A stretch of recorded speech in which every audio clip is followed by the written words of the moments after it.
Good morning.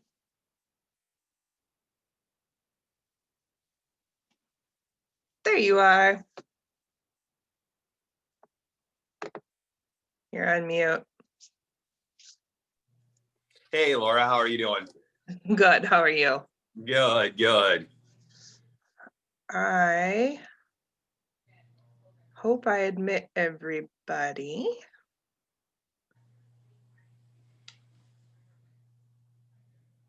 Good morning.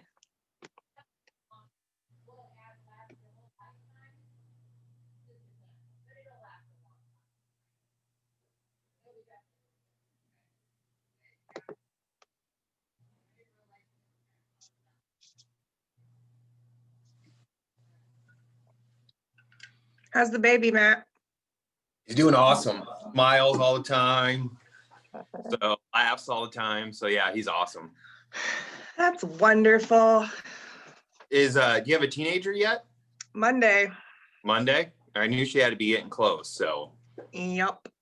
Not sure what to do about that. Oh yeah. Oh, well. Oh yeah. I still got a couple years. Yeah.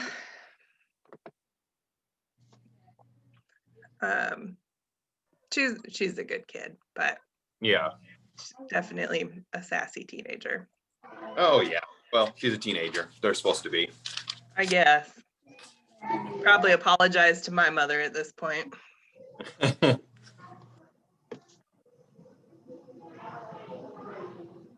Good morning.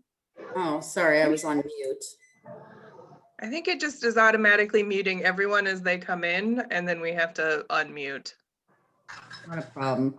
I am going to try to see if I can change my background, so ignore. Okay. Already. I am the teacher's now. Thank you.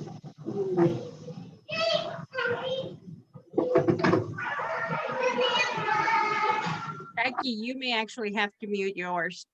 I figured. It's a fun sound. Lots of happy little people.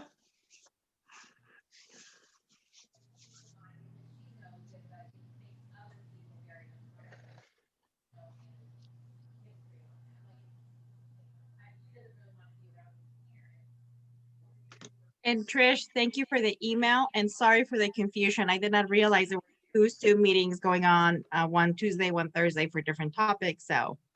Oh, heavens, no problem. I figured once I really thought about it, that's what you were talking about. So yeah, we send them out at the last minute because what ends up happening is that we have so many last minute attendees that it just gets really hard because if I send it out in bulk and then I'm like sending one at a time as people register. So yeah. I liked us on Facebook, so I actually have like a Facebook reminder, like your meeting's about to start. I'm like, I don't have the link. It wasn't that Zoom meeting, and it was like the event or like which is good, you know, the information's getting out there. Good. I got this nice snazzy. Laura, looks good. I mean, it's Andy's working on one. Oh yeah, I like it. Anyway. I like it. Just realized I should probably pull up Matt's. How are you, Matt? I feel like I never see you. Yeah, it's been forever. It's been an interesting 10 months. So. Well, I probably see you more than anybody, and that's not true, but it's just because I'm always at the bank, but I guess I don't really see you when I'm there. Yeah, I try not to be here as much as possible and be out and about, but it's kind of hard these days. Yes, I know. I got up at 2:30 this morning. We have our board meetings today, which is you're familiar with, the last board meeting of the year. So it's budget, approval for next year. And it's like nonprofits, you all can understand. I mean, trying to, especially if you have events, it's so hard to figure out where we're going to be next year. But I think we finally got it. We're thinking that January, February looks a little scary, January more so than February, because we'll get that uptick after the holidays and probably new cases. But Yeah, so, but I'm feeling positive and people are feeling, getting that word on the immunizations, because that, whether you're going to get one or not, most people just feel good knowing that the majority probably will, which, if people start getting this, then they're going to feel more comfortable going out and about. So, Yeah. yeah. Got these so the sun doesn't shine in. I always have so much light coming in. That's why I like the backgrounds, because it takes out that. Yeah, I don't know how to do that, so. Oh, you people with windows in your offices. I'm in a basement. Yeah. We have no windows. I'm in my back room in my house, but the way that sun is at this time of the year, it would blind you all if I was to open the window behind me. So that's too why I have the background of, I think it's Jester Park, that 2 years ago I chaperoned the second grade class on a field trip out there. Ooh. But it was lovely. It was, as you can see, it was a lovely day by the pictures. So I miss that now. I'm like, I would be like, yes, I will volunteer. Just Yeah. as soon as we can do it. So this is what I'm going to say, Laura, if you want to get started, I just want to stay on track. I'm not sure, Matt, how long your presentation, obviously you have from 9 till 10, but Laura and I have a board meeting, like a hard stop at 10. So we want to sure that we get started, but we want to hear from everybody. So if you want to go ahead and get started. Yeah, do we want to do introductions real quick here? Introductions and win. And win, yes. Let's see, Matt, do you want to start? Yeah, Matt Pick with West Bank, and the win that I would like to discuss is I'm the treasurer for NAMI of Greater Des Moines, and we had our golf outing and the final numbers came in, and we basically were at where we were before the pandemic. So from last year, so that was a huge win because we were a little worried about the fundraising of that event. Wonderful, congratulations. Good morning, Randy. You're on mute. Do you want to do an introduction and share a win? Well, sure. So I'm Randy. I'm with St. Vincent de Paul, resource director. Personal win is that we're all still here and safe. Professional win is that we do a lot of reentry work, and we are looking to partner with a sober living house so that the gaps that the living house has, we can fill. So yeah, so it's awesome. Awesome. Nick? Yeah, Nick Callison. For Roosevelt, I think I'd echo Matt's. We postponed our typical Roosevelt High School golf outing to August and weren't sure what to expect, but I would say we were only a couple thousand short of what we normally do, which is about 30 grand. So it was nice to see. So I say if you guys are planning any events with the unknown, golf still seems to be the safe one that people go to. Wonderful. Heidi?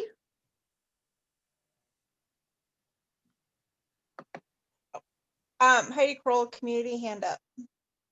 Oh, win. I got 2 board members this week, so yay. Awesome. And a $1,000 grant. Oh, even better. I mean, board members are nice too, but yeah, yay for money. Right. Claudia. Hi, Claudia Brown, Hispanic Educational Resources, and then Jackie is the director of Conmigo, who's our main program. Our win this week is that we promoted Jackie from assistant director to director. She had been in that role as an interim director for almost 4 months, and we love the work she was doing, so we promoted her, and we see that as a win for us. And that our doors are still open and we're a daycare center, so that's a win as well. For sure. Jackie, do you want to go next so we can congratulate you?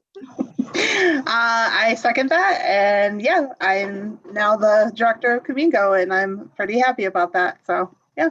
Wonderful, congratulations. Thank you. Garrett. Morning, everybody. I just got back from the gym. My win this week, I'm with Heart to Love. I'm the founder CEO, and it's pretty awesome. A couple of pretty big wins.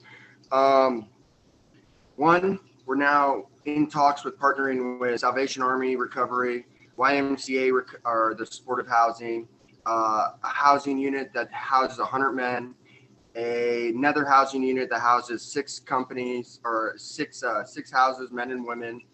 And then for my event, the senator's office is coming, the veterans specialist and everything. I'm still hosting an event on December 1st, and we were doing it where I have 20 area restaurants actually doing a donation dinner for me on that day.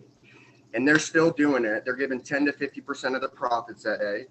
But we had to do our in-person event where we're actually going to explain what our nonprofit is. We moved 90% of it online, and I was a little worried I was going to lose some people. But the senator's office, the special commander over the state of Iowa is coming. All the people that I just said are coming, and yeah. Oh, and now I have 6 board members as of Sunday. Wow, look at you guys go. You guys are on a roll. That's awesome. Trish, you on here still? Did we lose Trish? I think she said she'd be I am. bouncing in and off. Oh, she's back. Nope, I'm good. I'm kind of all over, and I do apologize for that. But no, wonderful things happening at the chamber. We are, much like Matt said with NAMI, I mean, we have ended up considering no events, and of course that makes your expenses less. So we ended up very, very good this year, and we're on our way to that. We're having a large influx of new members coming on board, which is incredible. And you know, we're starting to see a lot of manufacturing come on board, so that's very positive. Sorry, do I keep going in and out? I keep getting this Little message. bit. Okay, sorry about that. Oh, and my video's off, sorry. So very positive. It's looking for next year. Of course, the biggest scare is, as a chamber, the majority of our memberships renew in January, considering most of these members were renewed before COVID hit. It is a little bit scary, but I'm feeling good. Our biggest, biggest thing in the question is really, when are we going to bring these in-person events, which everybody is just dying for? We were hoping for January. It doesn't look like it will be January, but we don't know. We'll be ready to, the horrible word pivot, we'll be ready to pivot as soon as it feels safe, just as quickly as we're having to pivot right now where it's not safe again. So anyway, in December, we will be rolling out the new membership packet, which is pumped with more member benefits. So we're really excited for that. So overall, things are fantastic. The Keep the Cheer Here, which is the main thing I wanted you guys to all be aware of, that is going gangbusters. The Keep the Cheer Here is the support local. So as nonprofits, if any of you are having or you do donations, make sure you're promoting that, because if you're a chamber member nonprofit, you get whoever gives you the donation or purchases from you will get 5 tickets put into the raffle, in which you can win $2,500, $1,000, or $500. And then we have some miscellaneous smaller prizes, but that is just going gangbusters. Went on to Channel 5 for me yesterday, or was it a couple days ago, because I had a conflict. But so we're getting all sorts of media promotion. People are uploading, fantastic, and it's supporting our local businesses. So do it from a nonprofit perspective, meaning, get out there and promote it to your donor and submit your receipts, because if you win money, hey, if you don't need it, who doesn't, you can donate it. So anyway, all's going good. Wonderful. And I saw Annie snuck on here. We are doing introductions and a win if you're available. I am available. I'm Annie Giudice. I own Hey Jude Communications. My win is that I'm actually here. That is a win. We'll take Oh, it. I got a roof yesterday. That's a pretty big win too. Yeah, we haven't had a full roof since the derecho, and I got a roof yesterday. Wonderful. I'm super excited, and it's really pretty. Well, good. Thank you. Karen, you just joined us. We are doing introductions and a win. You're on mute. There you go. Morning, Karen Lakes Executive Director for Everybody Wins Iowa. Everybody wins when you read with a child. And a win for me personally is I am driving with my husband to Arizona. His mom is moving, and so we're going to help with the move. And we're healthy, so that's a win. And I actually have a staff member who's going to sub for the programs that I'm coordinating this when I'm gone. So yay. Wonderful. You won't have all that work waiting for you when you come back. Exactly. Yep. Perfect. Well, I'm Laura Gibson. I'm the Director of Operations for CISL, Central Iowa Center for Independent Living. I am the chair of this nonprofit forum and soon to be co-chair of the Fire Starter program, and I'm secretary of the Fuse board. Professional win, our implicit bias training that our executive director Rima does is just taking off. The poor woman is booked solid probably for the rest of her life. So that's great. That's something she just does. None of us can help her with. So we're just kind of sitting back and watching her go. We're gearing up to do some supply donations with not Urban Dreams. Creative Visions is giving out turkeys, and we're going to be handing out some supplies, toilet paper, hand sanitizer, masks and things when that starts. And a personal win is I've survived 12 years so far with my daughter, who turns 13 on Monday. And so there's a lot of mixed feelings about that, but mostly everyone's excited, I think. So need to talk to the Animal Rescue League about getting a dog, because they say when you have teenagers, you need a dog. So at least someone's happy to see you when you come home. So better give Tom a call probably. So Matt, do you want to go ahead and kick us off here? Yeah, sure. So today, Before we get started, Matt, sorry. Oh, sure. I just want to make sure. I've had a couple emails from people that are not able to attend that registered. So Laura, can you remember to press record on there? So it has been recording. Yep. Perfect. Go ahead. So whenever you think about the importance of a nonprofit and what makes it work, really it comes down to several different things. It comes down to the mission, fundraising, and reaching out to the people that you want to reach out to. All those can really be brought back to people. People are what drive the mission. People are what do the fundraising. And so really what I want to talk about today is how to engage board members, as they are an important part or important people that are involved in the organization. So really my background is I work at West Bank. I've been with the bank for about 5 years.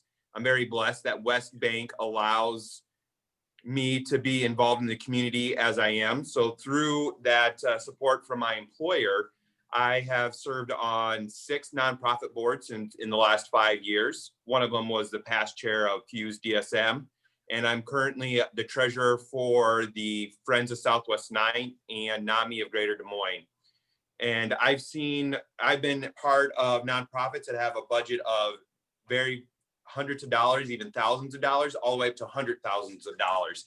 And really, one of the things that I think is very important in the nonprofit world is making sure that the board members are there to make sure the mission is being fulfilled, make sure that you have the money to do the mission. And also, as we all know, nonprofits sometimes don't have the adequate staff to do everything that you guys do. So relying on volunteers is very, very important. So I'm just going to talk a little bit about what I've seen as a board member and what I like as a board member when it comes to be active, and other things that I see that I would like to see changed on my boards that I'm on, and also kind of how we want to make sure that we get the most out of our boards. So really, I'm going to be talking about 4 topics today: recruiting, welcoming, onboarding, and board meetings. This is going to be an open discussion. As we all know, the nonprofit world does a lot better when we all come together. And so I want to hear your ideas as much as I want to talk about my ideas. So what I'm going to do is, whenever you guys have anything you want to add to it, any questions, anything like that, please chime in and share your best practices on these topics. So we'll go to the first slide here, which is recruiting the right board members. So I think every year, maybe even several times a year, you should always evaluate where you're currently at with your board. So as you know, most boards have a term limit, or people that are coming off during their term, or going off during the middle of the year, in the middle of their term, because they might have personal things. So one thing that I think is very important is seeing who's coming off your board, what skill set they have, and how you can replace that skill set so there's a smooth transition from that board member coming off to a new board member coming up. And that's where you kind of evaluate the makeup of the board. So I've been part of boards that are economic development type of boards, and really all it is a bunch of people that are bankers, and they're a bunch of bankers, CPAs, and in general, sometimes we're more about looking at the numbers, looking at everything, and sometimes we don't have the dreamers that we need to expand. So I think it's really important to evaluate where your board is, what aspects are you missing on those boards, and how can you reach out to certain people. And so that's kind of what I like to do when I evaluate the current board. And also something to get buy-in from your current board members is have them do an evaluation of the board, the mission, and kind of what's missing. So I think that's really, really important. So when it comes to recruiting members and getting the right board members, what have you guys seen out there that's kind of the best practices for your organizations? Well, I can tell you, Matt, just because, from the chamber perspective, I think a lot of times people forget that the chamber's a nonprofit too. But, so Matt mentioned he was our board chair. So the year that I came over here from West Des Moines, he was the board chair. And then he spent 1 year as a past chair, but we knew that when he was rolling off the board, he was our finance person, meaning he had the strength in numbers, he could go through that budget. But we knew we were losing Matt, so we brought on a treasurer that was more engaged than we had before, and that was really important because now we have a CPA that literally goes through everything every month, analyzes where we are, where we're on track. That was really important because I think in the past we hadn't looked at things from a broader perspective, and that. So what we did, our strengths and our weaknesses, and we knew that we were having a large turnover. So we went out there and made sure that most of the larger industries most of the industries were represented on our board. So we were a little shy on small business owners. So we made sure we brought on small business owners. Nonprofits, we were good at, but we make sure we have nonprofit representation. Education is what we're focusing on this year. So hopefully we'll have good news on our new board members coming on board. Manufacturing, that's such a large part of our footprint. We were really missing that. So we brought on a couple of those within the manufacturing industry. So it's very important, especially from a chamber, because our mission is to represent all of these different businesses. And if we can't, as a board, have the input from them all, saying, well, we don't have programming that's real strong in this industry or that industry. So yeah, we are missing a banker still, Matt, but luckily we have Tom, which is a very strong CPA. But yeah, so. And piggybacking on that a little bit, Trish, is you and Laura and Annie know me very well, being on the board with me. And one of the things that I like on the board is I like to do things, but I really don't like the detailed part of it, like the governance or the standing operating procedures. I mean, I'll go to events, I'll sell the chamber when I still sell the chamber. And so really, when I became chair, I wanted to have a co-chair that was really good at the governance and standing operating procedures. And so that was one thing that I did internally as a board member, is who could be a good fit for me when it came to those things that I wasn't good at. And that's why Ryan Anderson was, I think, a perfect fit to kind of match my weaknesses. And I think we really complemented each other, because as you know, Ryan's big push in 19 was to get governance and standing operating procedures set in place for the board, which was, I think, really, really important, but just something that I don't have a passion about and something that I'm not really that great at. Right. And you're right. I mean, we went into our governance year in 2019. 2020 was supposed to be our growth year. So I often referred to Matt as he's the handshaker, the kissing babies, great on the number side and leading, but he is fantastic at that. He's out there, he sells the chamber and so that's your leader. And so I agree with you, Matt. I mean, I think we've done a great job in the 3 years almost that I've been here in really looking at our board and where we needed to make sure that aligned with our mission. If you don't have a fundraiser on your board, well, that's a problem. Those are things that you have to look at from a nonprofit perspective, is where do you need that guidance, and then making sure those people are on your board. And I think it's really important too for retention, engaging board members. If you have everybody that's the same, or everybody has the same strengths, they don't feel as appreciated.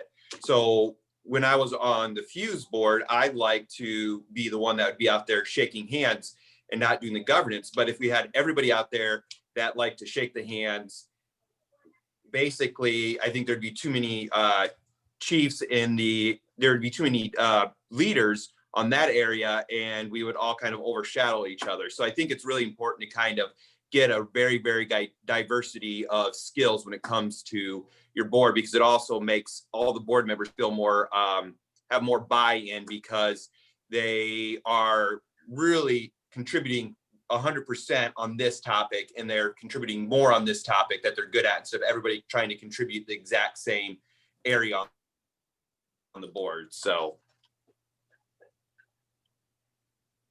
all right, I think we're ready for the next slide.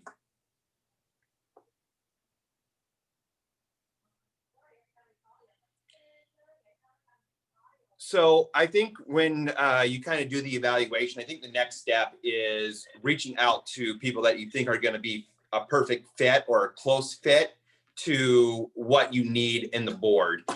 But I want to kind of caution people on, I also kind of want to caution people on just assuming a person wants to be a banker, wants to do the finances, a banker, or a person that is really well connected wants to do the fundraising. The reason why I say that, and I'm going to reflect back on me personally on this, is right now, as being the treasurer on 2 boards, if somebody approached me and said, we need a treasurer, I would not be interested. Right now, the last several years, I've been treasurer on several boards. And to be frank with you, right now, what I want to be on a board is I want to be the person that goes out there and does the part of the mission. And that's one of the reasons why Family Cancer Network, I'm on a subcommittee, I'm not on the board, is we give out grants to individuals that are struggling with cancer financially. And what I do is I kind of vent to people that are applying and make sure that their needs are met. But if they asked me to be the treasurer, I wouldn't have joined the board, because I'm just kind of, I don't want to say burnt out, but I'm already a treasurer on 2 boards. So basically trying to figure out why they want to join your board is very, very important, and seeing if there's a good fit for them with that. So that way you both know going in what this person wants to do. As you know, they're volunteers. So if they're not getting some sort of fulfillment out of it, either professionally or personally, they're not going to be engaged.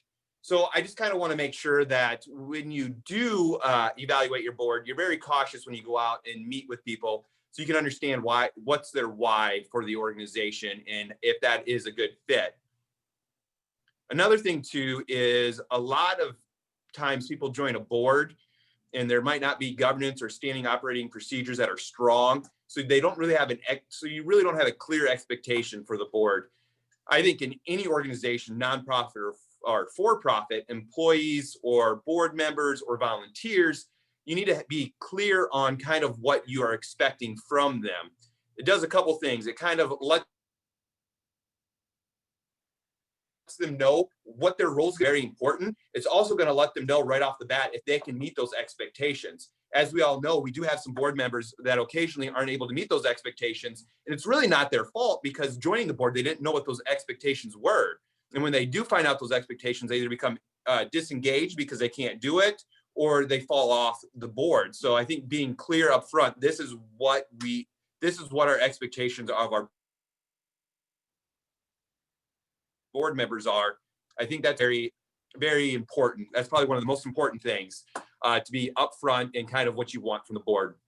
I think another thing that's really important is, as we all know, we're very, very busy.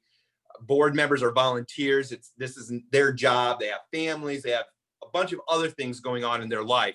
So making it clear on how to apply and assisting them on how to apply is very important, because again, it not only forms the trust between the employees of the nonprofit and the board member, because you're helping them get involved.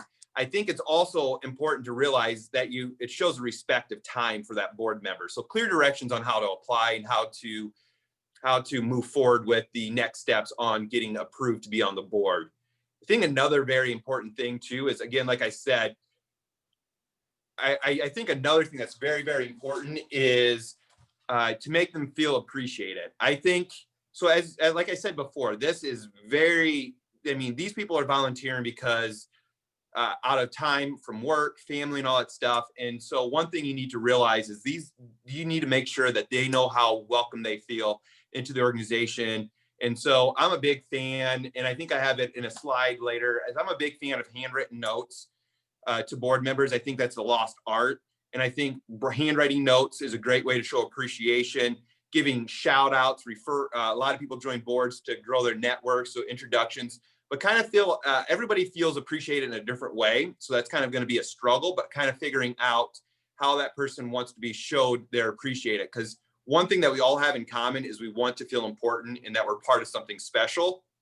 And so this is going to be a very, very good topic, I think, to kind of really focus on. And I think the more a board feels appreciated, the more you're going to get out of them. So, so a couple of things. So approaching the future board member, do you guys have any best practices or any questions that you guys want to share?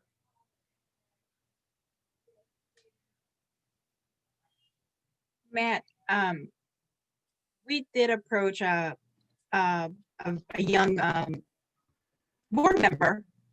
You guys can hear me. And can you hear me? Yep, we can hear you. Okay. And we actually did kind of what you're saying. We, a couple of us, different members of the board, met for coffee with him. We kind of explained the situation, financials, what we were expecting him with.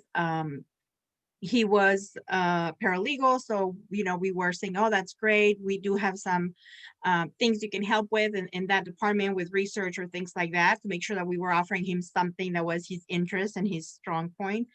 And I think it was very, have those clear expectations. That's really what made him, sign up, and also be very engaged. Because I found out that we've invited other board members just because they were recommended, and we're like, okay, do you want to be in the board? And they said yes, but we didn't do the due diligence, and they are not as involved. So I think that what you're saying here, being very upfront about what we need from them and what we can offer them, that's where you're going to get the best board member, in my opinion.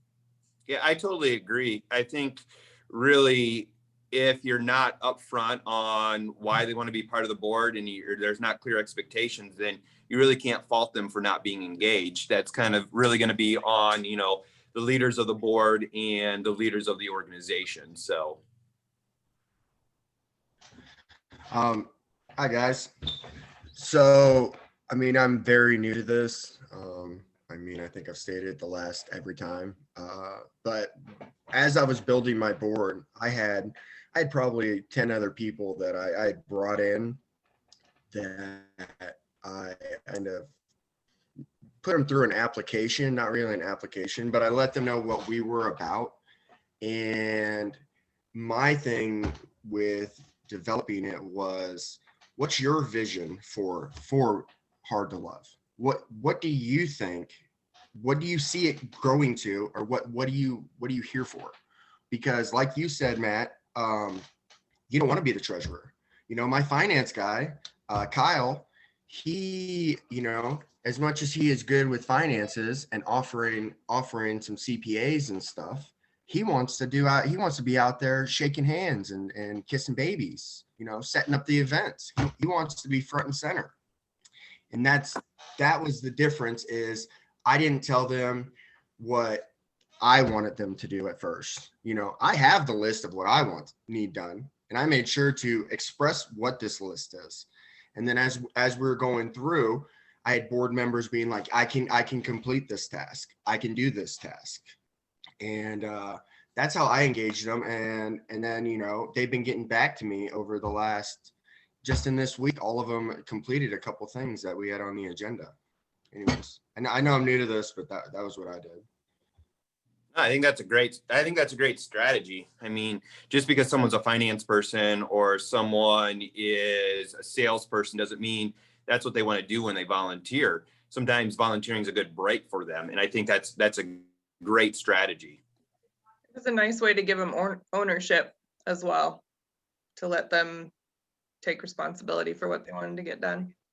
It makes it theirs. You're exactly correct. And that's what I'm trying to do with not only me, but my staff too, is the only way we're going to recover and fix the community is incorporating everybody's unique ideas and trying to put it into play.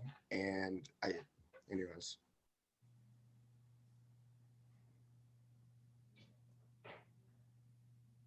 Does anybody have anything else they want to add to this topic? I think the only thing that I would add is always having that right balance of wisdom, past experience, and energy coming from young individuals, because, so many of our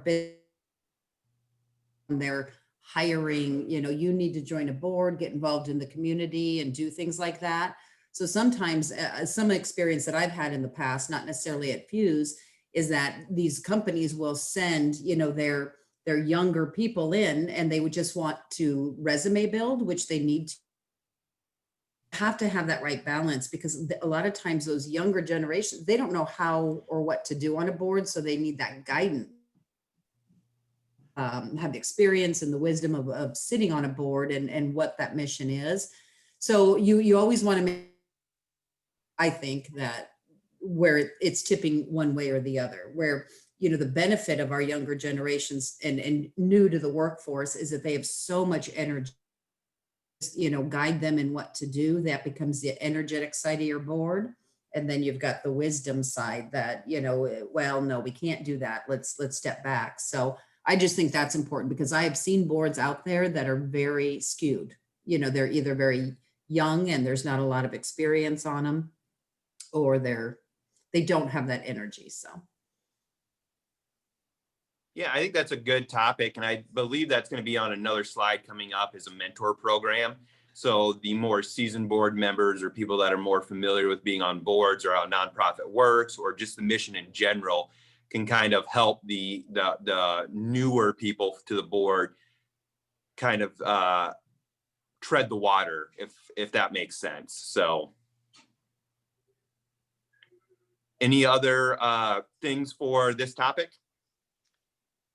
I'd echo a little bit on Trish. I know with Roosevelt, we got a little young, and I think you need to look at what your future holds. We were doing a capital campaign as I started when I was president, and looking at the board, we were getting pretty young.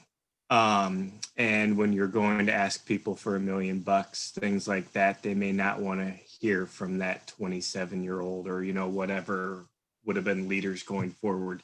So I think you really need to look at where your board stands and what you have going forward, and what your plans are, and making sure you accurately depict, I think, visually as well, what you guys are trying to do. And then also we really made a push here in the last 3 years to have accurate representation on the board of what Roosevelt's diversity is, which was a little bit limiting when I first started 6 years ago. So I think it's just making sure that when you are approaching future board members, does it accurately represent the organization that you're working? So that way all of the ideas are meshing with kind of what you're doing on that organization as well. I think that makes total sense, Nick, and thanks for sharing. Like, I think that's why evaluating the board is very, very important when you grow the board or bring on new board members for several different reasons. Like you mentioned, going out, asking someone for $1 million. So donations, for example, is a lot of people that are if you don't have a diverse board, then you're not going to have a diverse donation plan, or the mission might only be focused on their group of people that are similar to them. So I think that's an awesome point, Nick.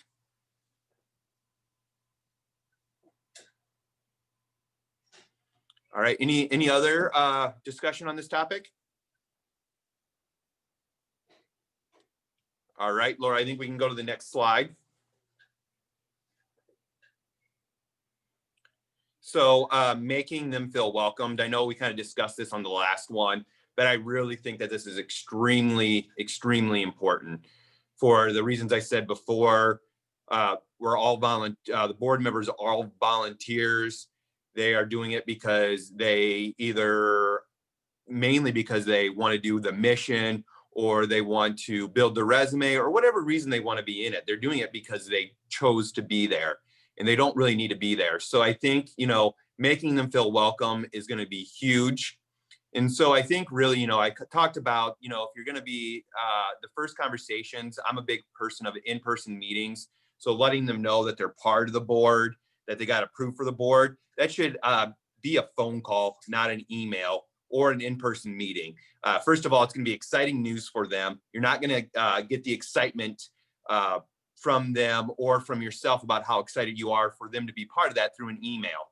So I think picking up a phone, having a meeting with them, letting them know that they got accepted to the board is a big deal for them and for your organization. And it should be done more face-to-face, phone call, Zoom. I know we're kind of living in an interesting world right now with face-to-face, but I think an email is just a little bit too informal. And maybe I'm wrong on that. Maybe I'm a little old school and I like the face-to-face, but I think on something when you're celebrating a win, like them joining the board, it's huge to do it in a more personable way.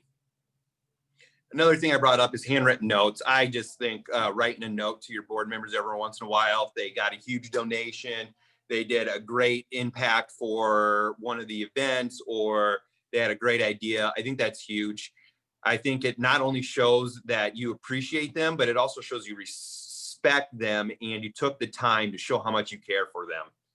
And I think when you do have that phone call with the board member, I think a clear direction on what the next steps are. So they know, okay, so I got accepted on the board.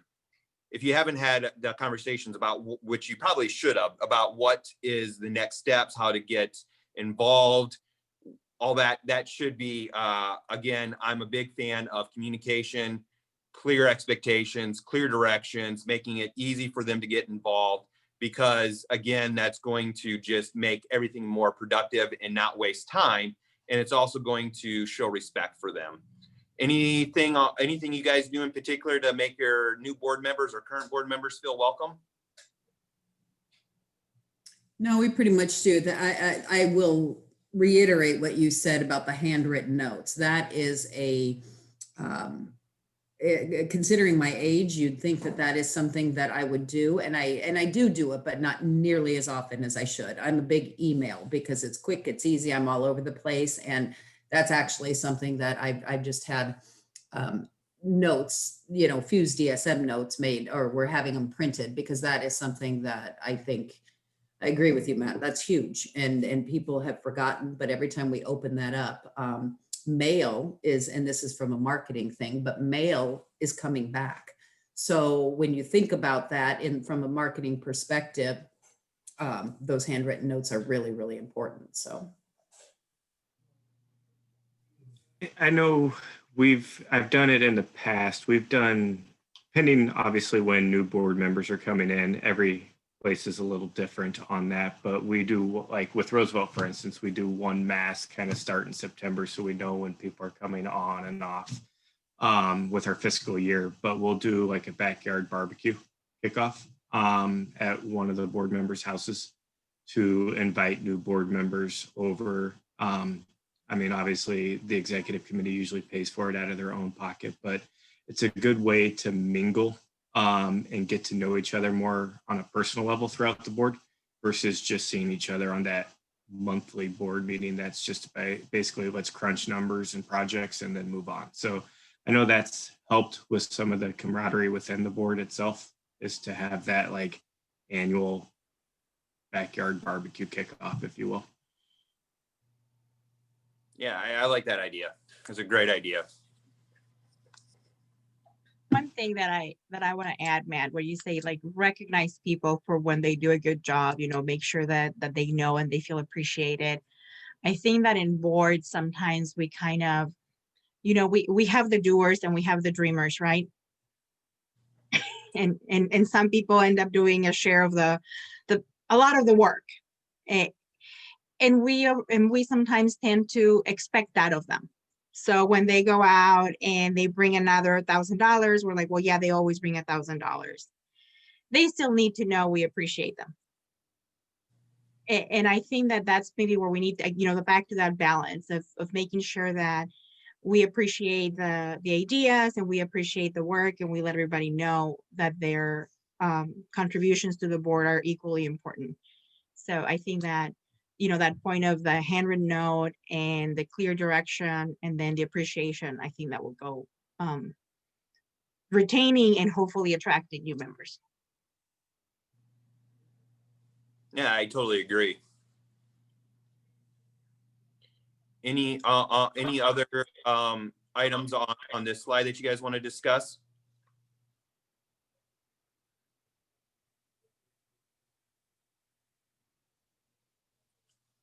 Laura, can you go to the next slide, please? Okay, and so again, kind of on the thing about making them feel welcome. So before the first board meeting, a couple things that I like to see from the current board or the employees. And the first one is exactly what Nick said. So and Nick said it awesome. So I'm just going to kind of let that be, but having a social event with the board and the staff, I think that's huge, because I think you're going to get more out of people if they respect each other. You do business with people you like. There's just going to just make the wheels just all turn in the same direction if everybody is getting along, knows each other, and respects each other. So yeah, I'm a big fan of those socials. Another thing is to kind of get them a little bit caught up, so they're not going to the first board meeting just blinded.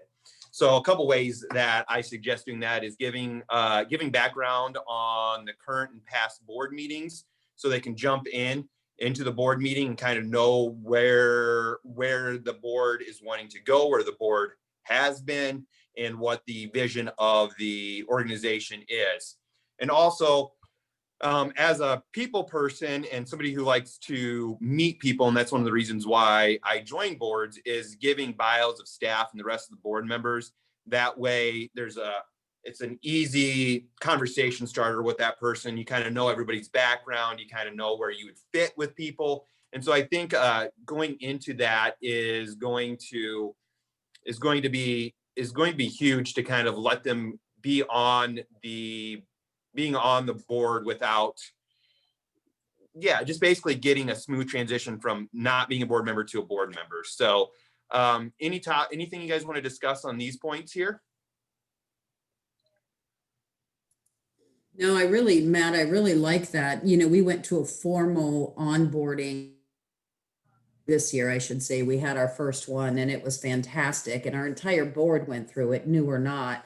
You know, going forward, it will just be new board members that go through it for the most part. But we did the bio of the staff but not the board members. So you're right, that's interesting, but everybody knew each other fairly well.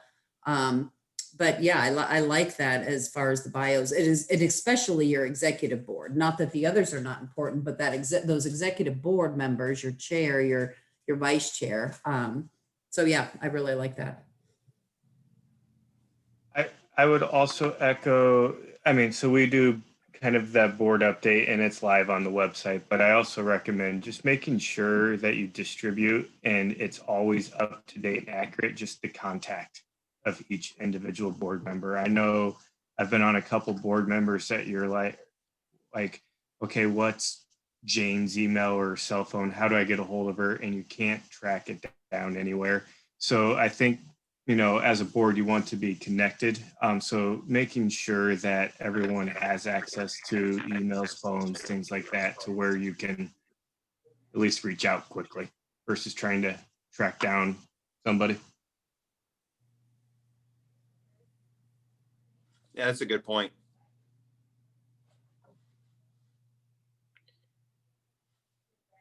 Any other points or best practices for this slide?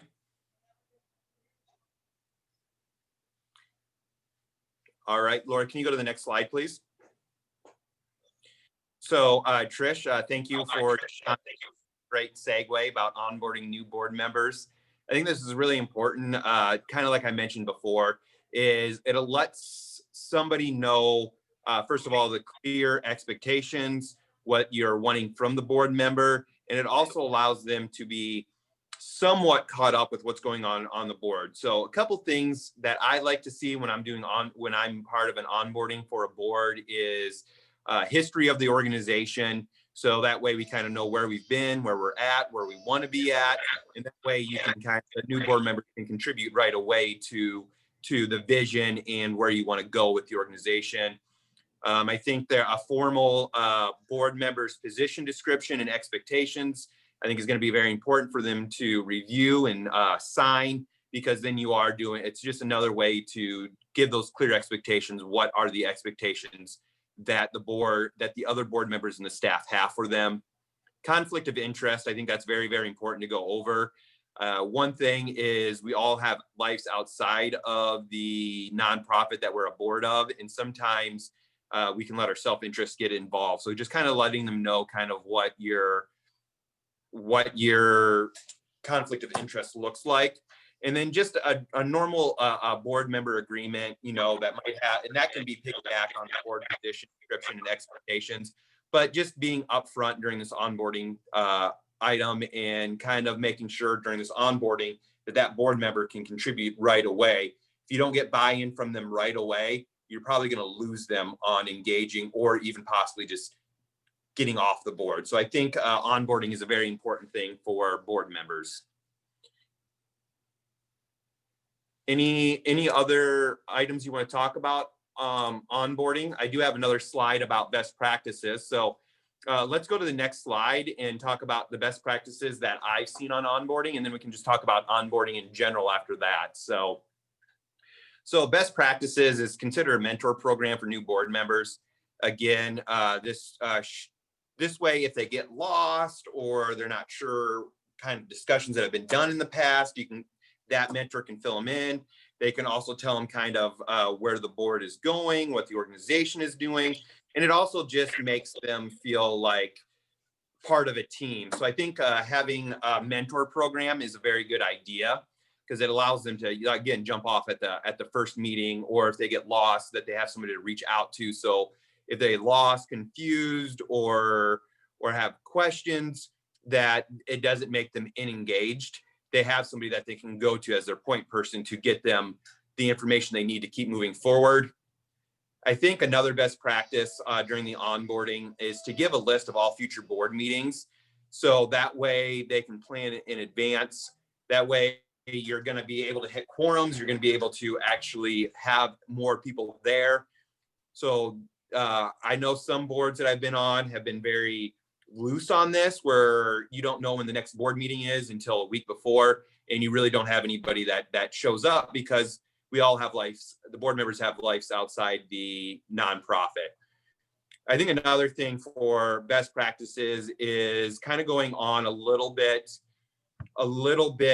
on kind of explaining how they can be part of the board. You can kind of, again, I think personalizing this to each board member, or having a conversation with them about the committees and what they're interested in being part of the board, which was brought up about bringing on new board members in the previous slide, is a list and descriptions of committees of the organization. And when you talk to them, or the mentor talks to them, or a staff talks to them, I think you should match what committees you think would match what they want to be, how they want to be part of this. That also goes back to that you listen to them, you respect them. And so I think a list and description of the committees is very, very important, but also kind of navigating them on which committee fits their interest for several reasons. So, and then I think another important thing is share the goals of the organization. Kind of goes back on the history of the organization and how they plan, how they individually, not the board in general, but how the new person on the board is going to play a factor in achieving those goals. So an example is me being a treasurer on the board. Their goals are they want to expand their budget, and how am I going to play a part in that? Or if the person is really strong in donations, how are the donations going to help the mission, and how they can be exactly part of what they want to be part of that. So I think kind of specializing or personalizing kind of how their skill set and how they individually, not the board in general, are going to achieve the goals that we want in your organization. So that's really what I have for onboarding topics. So let's open it up to some feedback.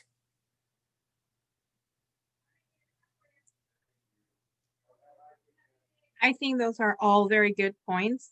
I know that before I joined the board, I asked them about the board's liability insurance and making sure that the board was covered.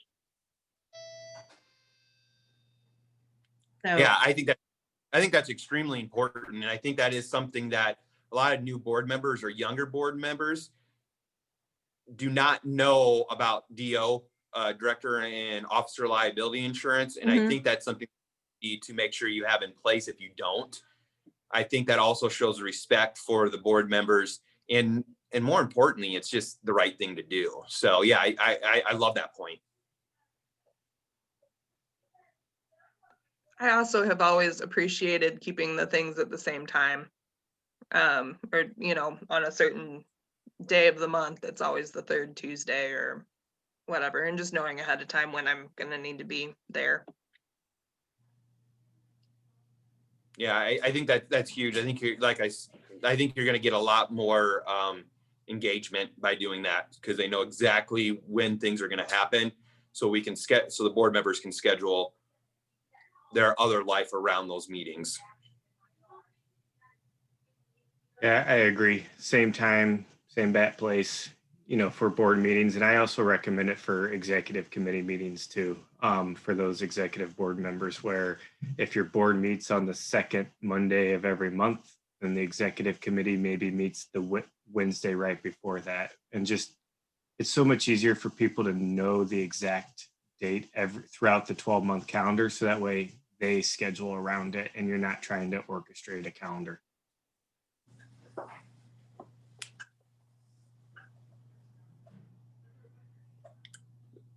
Any other best practices or items we want to discuss on onboarding?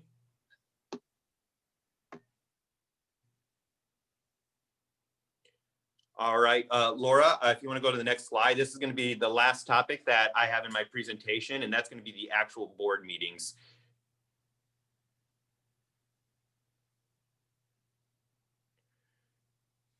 So board meetings is, I think, really the important part about board meetings is making sure that it stays energized. Nobody wants to go to a boring meeting. It's boring, you know, it's just the same person talking over and over again. And you don't know who's really there because you're new to the board. All that stuff is going to really drain the energy of that. And if you drain the energy, then you're going to most definitely not have retention or engagement, because we're doing this because we want to do it. And we got to make sure that these board meetings are making us still want to do it. So I think keeping the meeting as energized as possible is going to be really going to be beneficial to everybody, the staff, the nonprofit itself, and the board members. So a couple best practices on keeping it energized is rotate the person that leads different sections of the meeting. I think getting other people, that does several things. It gets other people involved except just the chair. I think it also kind of breaks up just hearing the same voice over and over again. And it really tells people that you really respect them and you find their input important. So I think kind of having a person that will be covering donations, fundraising, have that be a different person. I don't mean like a different person from meeting to meeting. Maybe it'll be the same person, the chair of that group, but it shouldn't be the same person just talking for 45 minutes. I think that really drains the energy of everybody involved.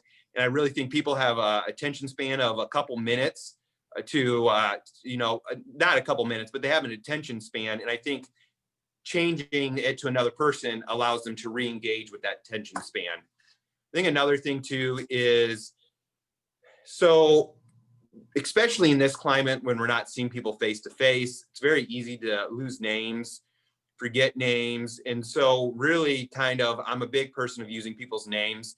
And so to help people with that, I'm a big fan of name tags or name tents. So you can kind of address people in more personally than just saying, you over there, what's your thought? So I think that's going to be really important for name tags and name tents for that reason.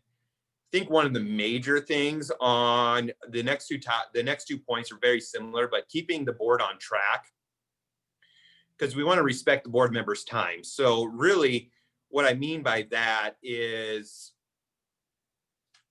making sure that we don't get off topic, making sure we just don't get off topic, making sure that everybody's all in it together. I think really kind of just bouncing around back and forth on different things or getting off on tangents, which I sometimes do myself, is really going to show a lack of respect for their time. And it's also going to derail what we want to get accomplished during the meeting. So I think keeping the board on track during these meetings are very, very important. And respect the board's member time, I think, is such an important topic that the next slide is going to be best practices that I think on respecting board members' time. So I think really sending the agenda and financials before the meeting is huge. That way we know exactly what we should be prepared to discuss. I know some nonprofits send out their financials or hand them out right at the meeting. That really doesn't give the person enough time to engage into the financials or the agenda or come prepared. So making sure that you give them adequate time to review the financials and the agenda is going to be really, really important. I think also having a meeting just to have a meeting is not really productive. And so kind of the best practices on that is, do we really have any new thing that we need to talk about, or can we maybe not do this meeting? And also getting RSVPs for these meetings, I think, is very important. So that way, you have a quorum, and if it makes sense to have a meeting. I'm not a big fan of having meetings just to have meetings. I think it's a waste of time, and I think a lot of people will feel the same way. And then to keep on track, I think each agenda item should have a time frame, and you should stick to that time frame. So like this meeting from 8:30 to 9 o'clock is introductions going over wins. From 9 to 10 is the presentation. I think that's very, very important to have those time slots on there. That way you make sure that you're going to be done with the meeting when you say you're going to be done. And you're also not going to, you're going to be done with the meeting by the time that you need to, and you're going to cover all the topics that need to be covered. I think another important part when it comes to best practicing and respecting board members' time is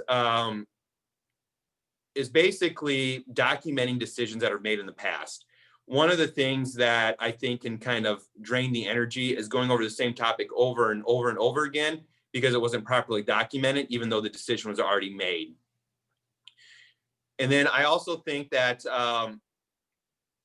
like the minutes and maybe some non-controversial items to keep things going, especially if we have a full agenda, is doing a consent agenda for non-controversial items or So I don't know if you guys ever been to a city hall meeting, but those meetings would go on forever and ever and ever if they didn't have a consent agenda. So if you have a lot going on, maybe a consent agenda on some of those items is going to make sense. So any topics on kind of how you guys like to run the board meetings or what you like to see in the board meetings? Matt, I have a question. What would be the appropriate, how many times a year should a board member, a board meet? Yeah, I think that's going to be I think that's going to be different from board to board.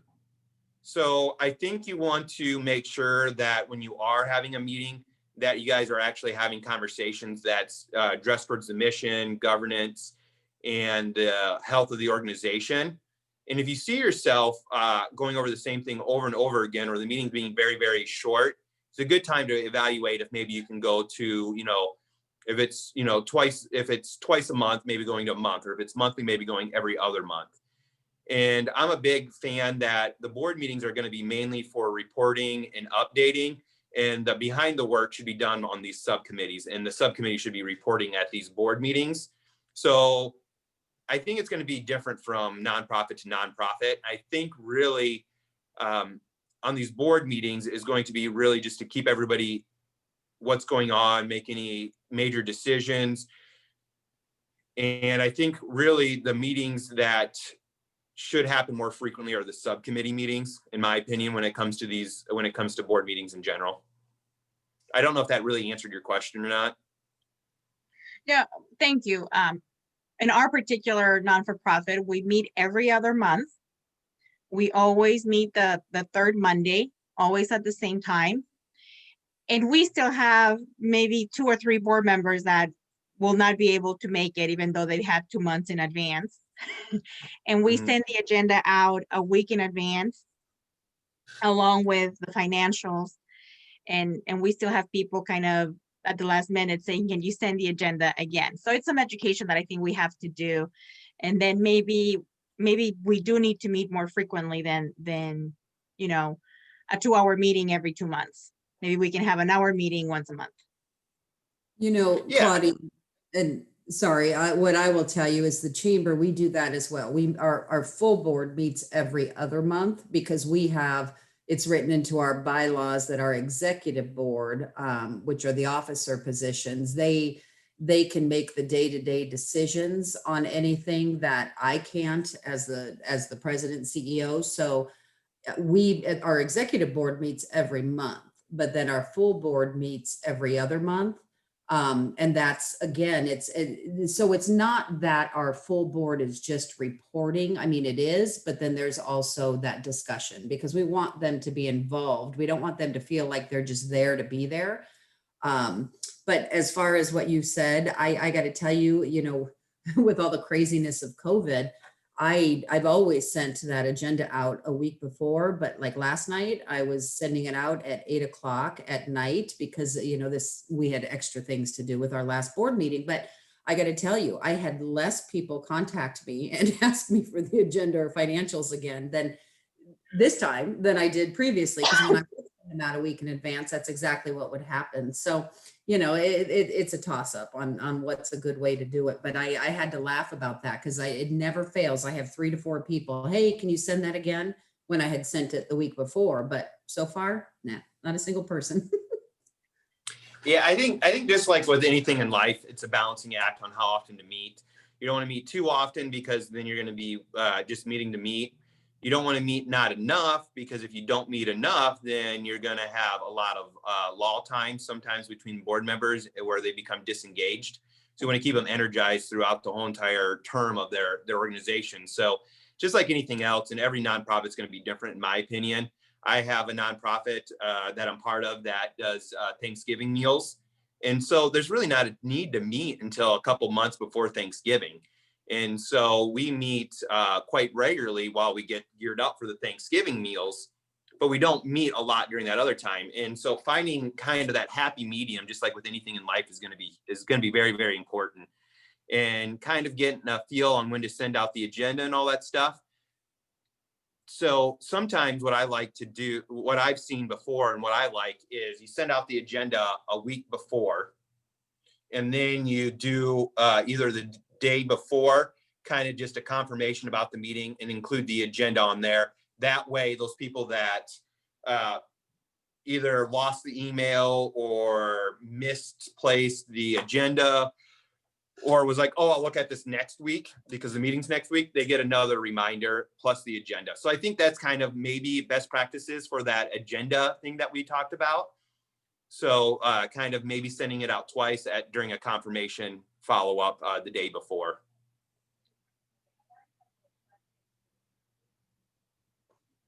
That's a good idea.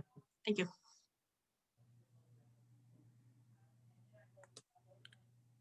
Any other items we want to discuss about board meetings?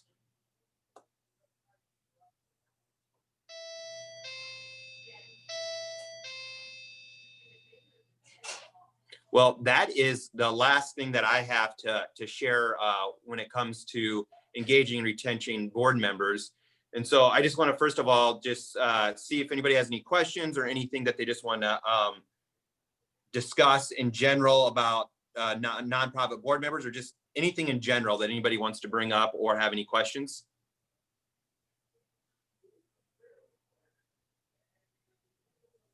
That's a great presentation, Matt. Very, very helpful. I will definitely say that. Well, thank you. I really appreciate it. And that's kind of, I kind of structured this the way I like the board meeting. So I guess the main thing that on this is that instead of me talking for the close to on the hour that I've talked, is you didn't hear my voice the whole entire time. I think that really keeps the energy up.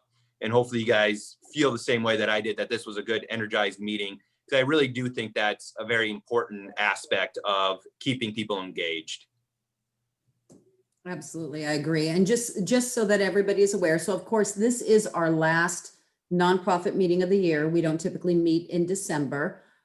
So we will ramp back up again in January. And West Bank has come on as a sponsor, and we are just thrilled with that. And then while that may sound odd, it's not. You know, just from a personal perspective, I have worked with West Bank for about, goodness, 25 years now, if not a little bit more, both on a personal perspective as well as in business. And they really are one of the premier banks. That's really important for many of you, because I especially working at a nonprofit now and in the past, I have never found a bank that is, not that they're not wonderful banks out there, but they all have their little, you know, what they excel at. And West Bank, it does excel with nonprofits. And so it's very important to them. And so it's perfect sense that West Bank is coming on as a sponsor. So I'm excited for that, excited for some of the programming ideas they're going to help us with, but you'll probably be seeing Matt quite a bit more. So just to give you a heads up on that. Well, maybe not, Trish. I just might have you during the sponsorship. I might just have you talk. You did an awesome job at speaking on behalf of West Bank. So I should be nervous. You live here on the South Side, right? You might be gunning for my job with the way you're talking. I can't even tell. I mean, again, I've always banked with West Bank, you know, so that from a personal perspective, but seriously, in the business world, I bank, you know, the organizations I've been with have banked with multiple different banks, and West Bank is probably the one that has just been the most amazing. Again, not that, because they all specialize in something different, you know, I mean, especially on a personal perspective, I mean, with rates and all of that, but from a business perspective, I mean, all I do is pick up the phone to Matt, and when we have issues with anything with banking, and it's, you know, not issues that they've caused, but yeah, I just can't speak highly enough about how well they handle their business on the nonprofit side, especially. So, yeah. Well, thank you. One thing I do want to apologize for is for some odd reason, I'm not able to see the text messages or the discussion. So if there was any questions on that, or anybody wants to share anything on that dealing with this presentation, please speak up, because for some odd reason, I'm not able to see those. I just see notifications, but my computer's being a little weird and I can't pull them up. So. Yeah, I'm looking through them. I don't know. It's really just discussion as people were talking about things back and forth, but we really talked about it. I don't see any questions in there that, yeah, so no, I don't think there's anything in there. If anybody put anything in there that Matt needs to know about, please point that out. Yeah, I was just gonna say thank you again, Matt, and the point that you made about the bio on the members of the board, we didn't realize, but we had been on the board for like 3 years and we hadn't updated that. Oh, yeah. You know, it was just like so simple. Like somebody said, like, I'm trying to find out who's on the board, and I'm like, well, go check out the bio page. Well, it hadn't been updated. So now, you know, we're making like this little checklist of things that we just want to like, you know, check quarterly or make sure that we're checking it annually. And so that's a great point. And everybody go and review your bios. Yeah, so the great thing that I love about nonprofits is how hard the staff works. There's so much that they have to do. The budgets sometimes are tight, so you can't hire more staff. And so the bios or anything like that is something so easy to overlook. But I just appreciate all the executive directors out there that just, and all the other staff. I've never been part of a nonprofit that didn't have a strong work ethic with its staff. And I think the reason why that is because you have to be, because of the budget. So I think, so I just want to say thanks to everybody out there for being part of the nonprofit world. Yeah, and you know, Claudia, going back to what you were saying to add to your list, and it's something that we're down, but we are going to be doing social media and in our Fuse News shout out, you know, like bios of our board members. So individually, because so often, you know, as I mentioned earlier, that these businesses, they give or if it's not their own, they give them this time to get so involved with the chamber. And so it's nice to be able to have that ability to let everybody know who that board member is, who they work for, why it's important to be with the organization that they are. And those are honestly, so if you could do videos, even better, but those are some of the best things that you can do for them by putting those out on social media. So it's a great checklist item to add. Yeah. So anybody other comments or any other items they want to discuss? Thank you. And Laura, we'll get a few minutes break before our next one. So Yay, bathroom break. Well, I say thanks to the chamber and everybody involved. I really enjoyed that. Enjoyed presenting. Again, great group of people. So just thanks for letting me be part of it. Absolutely. Thank Thank you. Thank for your you. time. thank you, Matt. Well, everyone have a good holiday if we don't see you before then. Yes, have a great holiday. Be safe. Thank you. I'm Davis. This is the office. Yeah.